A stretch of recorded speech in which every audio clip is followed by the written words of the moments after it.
আসসালামু আলাইকুম, শুভেচ্ছা জানাচ্ছি প্রতিদিনের বাজার দরে।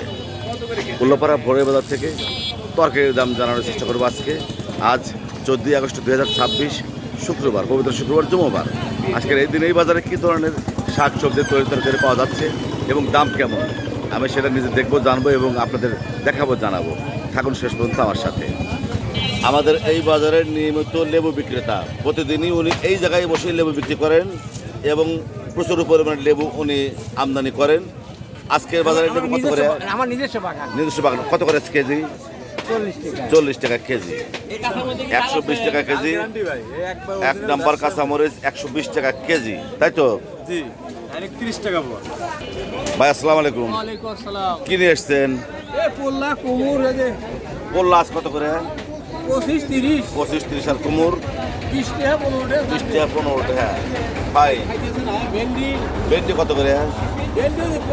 15 টাকা পোয়া, দাম কমে গেছে না? আর চমৎকার লেবু দেখতে পাচ্ছি, লেবু কত করে? 40 টাকা কেজি। 40 টাকা কেজি লেবু। এই বাজারের নিয়মিত সবজি বিক্রেতা নাজমুলকে পেয়ে গেছি। আজকে জেনে নেব তার কাছ থেকে আজকের বাজার দর। নাজমুল, করলা কত করে আজকে? করলা 20 টাকা পোয়া। 20 টাকা পোয়া। আর পটল 40 টাকা কেজি। এই বাজারে একটা জিনিস কিন্তু দেখা যাচ্ছে যে কোনো দোকানে যদি পাওয়া না যায়, এই গাজর, তোমার দোকানে গাজর পাওয়া যাচ্ছে ভিন্ন ধরনের, এটা ভিন্ন ধরনের একটা ব্যবস্থা। গাজর, আচ্ছা, গাজর কত করে? 120 টাকা। টমেটো 160 টাকা কেজি। সেই সাথে দেখতে পাচ্ছি চমৎকার ভেন্ডি কত করে? 40 টাকা কেজি ভেন্ডি।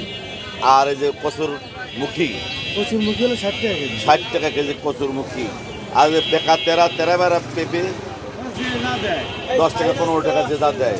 আমি দেখতে পাচ্ছি আমাদের এই বাজারে সবচেয়ে কম দাম হলো সবজির ভিতরে পেঁপে, 10 টাকা 15 টাকা 20 টাকা হাইস্ট। আর সে সাথে দেখতে পাচ্ছি হাইব্রিড হলো শশা, যেগুলি বর্তমানে 25-30 টাকা কেজি। আর এই লেবু দেখতে পাচ্ছেন প্রায় সব দোকানের লেবু আছে আজকের বাজারে 30 টাকা 25 টাকা কেজি। আসসালামু আলাইকুম মামা, এই যে ধনিয়া পাতা দেখতে পাচ্ছি আজকের বাজারে কত করে? 20 টাকা 100 গ্রাম 20 টাকা।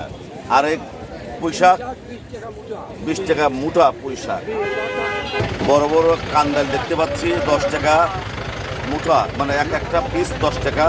আর আজকের দিনে চমৎকার কাঁচামরিচ দেখতে পাচ্ছি 30 টাকা পোয়া, 120 টাকা কেজি কাঁচামরিচ। বন্ধুরা, উল্লাপাড়া ভোরের বাজার থেকে তরকারির দাম জানানোর চেষ্টা করলাম। পাশে থাকার জন্য সবাইকে অনেক অনেক ধন্যবাদ।